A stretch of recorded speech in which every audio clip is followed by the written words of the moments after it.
Attention gamers. Growing up I took 14 years of Spanish in school, but I was a trash student, so unless you count ordering bean burritos at the local Taco Bell, I'm sure this guy would be saying I'm a prime example of how the education system is a scam in the US of A, because let's just say I'm not exactly in a spot to go backpacking through Spain tip to tip without a map asking locals for directions.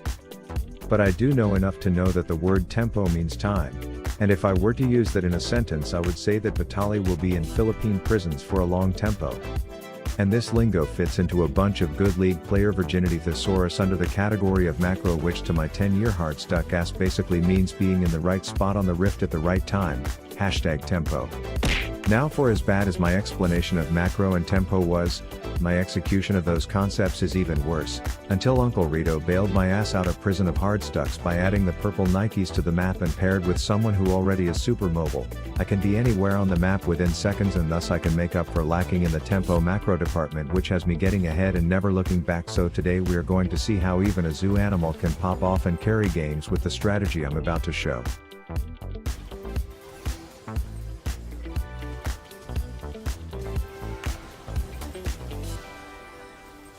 Now for context, I discovered this busty nuts broken tech when I saw that the best champs in the mid lane featured Quinn with a disgusting win rate in her not main role, so I figured I would give it a go. I don't play much of this bird breeder outside of being an annoying range top laner, so I just autopilot imported random recommended runes into my client.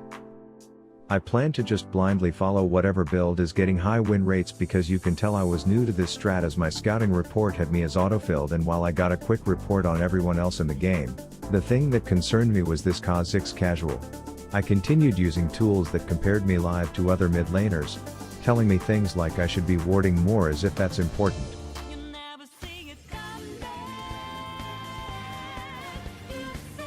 Worth when I now could mark when his summoner spells would be back up, but sure enough the weaponized Beedrill fed more than a Pizza Hut buffet and constantly blamed me for his own failures. I would try to be the assassin and take out their carries while he was getting his shit kicked in as I tried to salvage the situations. I was everywhere, bursting carries, tickling tanks, and making sure their ADC couldn't play the game, but unfortunately the jungler, who I was warned was just a casual, came through too strong. But I did have this dank post-game report to reflect on how I could win these games in the future, and so if all the gadgets I showed in this game are cool to you, it's all free with Professor, and you can get it for free today with my link below. Alright, so the first game I tried this on, I was against some Goku looking Disney character, and considering he was constantly more pulled back than the slicked hair of John Travolta in the movie Grease, I had to roam earlier than intended to find any sustainable source of income.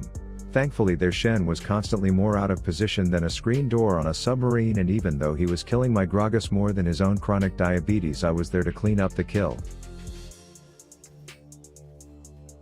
I feared that I would fall asleep out of sheer boredom if I stayed mid, so I often ventured off, using my spidey senses to reveal a steel-toed ninja who was trying to tame a Godzilla frog, and thanks to a small fire and an electrocute proc I took him down again. By level 8 I had purchased the marathon runners along with some other miscellaneous bullshit, so considering Drake was up I would devote a play to him by showing that like a sprained ankle I ain't nothing to play with. But unfortunately you start attacking people and an ER nurse shows up out of the blue, which means I need to GTFO before the cops get here, and even though my Jhin finishing his counting was greedy, it did land me a second-hand homicide in the process. Seeing as I had more tempo than a Spanish clock, I was always leaving my lane. At one point I heard that slash. The guitars for Guns N' Roses was up top, and I know they always say don't meet your heroes, but I definitely was not prepared for the dude to run like a pussy and then try to kill me, so I had to rescind my request for an autograph in a rather forceful manner. This opened the doors for us to secure one of those swollen scuttle crabs, but I don't play League of Legends and not climb for 10 years straight just to play for objectives, as I would way rather give my own personal encore performance to the iconic punk rocker up top, as I was oh so graciously given the opportunity to play the last note.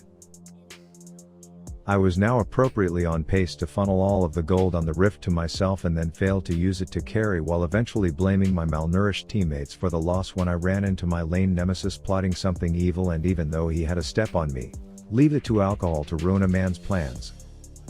I then overstayed worse than my in-laws at a holiday gathering when I have a World of Warcraft raid starting in 10 minutes, but the more I think of it I'm kind of goated on the sticks watching this back, as these kids actually thought Rift Alexa was gonna yell the words shut down only for their own hopes to get shut down as I got out. It's worth noting that this was canonically the start of World War III, and instead of participating in the main battle I decided to ask the Rosie Gun guitarist if he's a hard rock bitch one more time, which was cool and all, but then I had to reunite with the boys to slap around a fairy godmother for a bit. This total rift domination did end in an easy game, but I want to note that Lulu was probably one of the worst enemies to do this, as every time I would make my move to murmur the phrase "Make America Great Again" in Obama's ears, he would get bailed out on account of me being a fucking bunny, and I'd be lying if I said this didn't lead to a few frustrated misplays on my part. So even though I did always end up getting my revenge, Game 2 without a Lulu was really where I could show off the power of this strategy. This one you'd think by the way the first encounter went that I would be capital F fucked Franklin D. Dicked on account of her 200 years of game design reflect feeling terrible to deal with. So as I was doing my own reflection on why the fuck I would ever turn around at the end of that fight, I bought the purple Nikes and never looked back. Before long I saw her looking like a juicy ass fish fillet in the shrubs, so I decided to play this fight just about as poorly as I possibly could before backflipping off that crying cupcake's stupid little face to get me to safety. Turns out my top laner was the first Teemo in the history of the universe to get dumpstered by a set, and normally when you see a diff going down all you can do is ping and flame the Teemo, but I could come flying in like middle-aged woman at a book club meeting before dodging his falcon punch and informing him that my shoes are faster than his. I then headed bot, and if I would have used my eyeballs I would have seen a midget candle just praying to be blown out, but I instead decided to check out Melby as she ran away from me, as it was a hate to see you go but love to watch you leave type of situation in the bot lane here. Then there was their Jinx to deal with, and you'd have to have a severe absence of fingers to lose a 1v1 as a mid lane Quinn against an ADC at this point in the game, so add that to the kill count. By 15 minutes I was already in a position where I could take some harp heaving hoe bag and promptly remove her health anytime I saw her. It is worth noting that there's zero skill required for such a strategy, as I would like to pull up Exhibit F entitled "Nice Dodge Loser" to prove such. Anyways, the little mushroom tip was continuing to get sauteed up top, but every time I saw Rift Alexa announce his failure I could just catch the next bird up north to immediately clean it up, as literally no one is safe right after winning a fight when I'm around, as I can get there in time to deny any assist gold from my rolling rock. At this point, despite still having no clue what Mel does and also not caring to even try to dodge any of it, I can just out-dick measuring contest her in a 1v1, which means her outplay potential will be incredibly limited moving forward. A good player could use this advantage to pressure objectives, do the things that help you win the game, whereas I use it to see how little gold I can make this Sona worth by the end of it. Side note, if you see an ADC thinking they are safe to base a cheeky as fuck little combo is to hawk heli over to them, hit them with an auto and then an E and you proc electrocute, which at this point in the game hurts like a jalapeno seed up your dick hole as shown here. The other thing that I like to do is when I am fighting, let's say, a brawly man who punches shit and I see him headed over to the rift clit, I find enjoyment out of denying him from finding the clit with a knock up into a blind combo, so I can show my wife that it's not just me.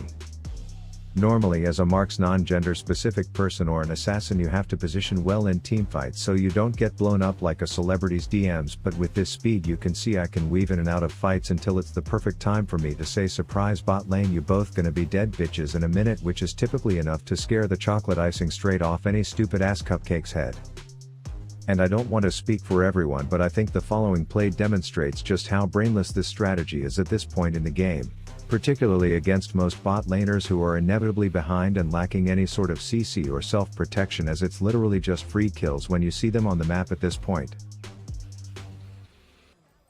It's also worth noting that I typically get far enough ahead that I can melt tanks more than the actual flame they have suspended over their head. Here's a riddle for you: if a mute harpist gets one shot in a forest and no one can hear it, did it make a sound? While you are chewing on that one, here is the sound it makes every time I have a run-in with their team's Jinx. Anyways, one more teamfight breaks out where I can enter at any time and do just an absurd amount of damage without even properly using the active on my profane Hydra, and thus that ends the example of the most fun and one of the most effective ways to win in the current meta if you are bad and like to chase kills like me. Rav out.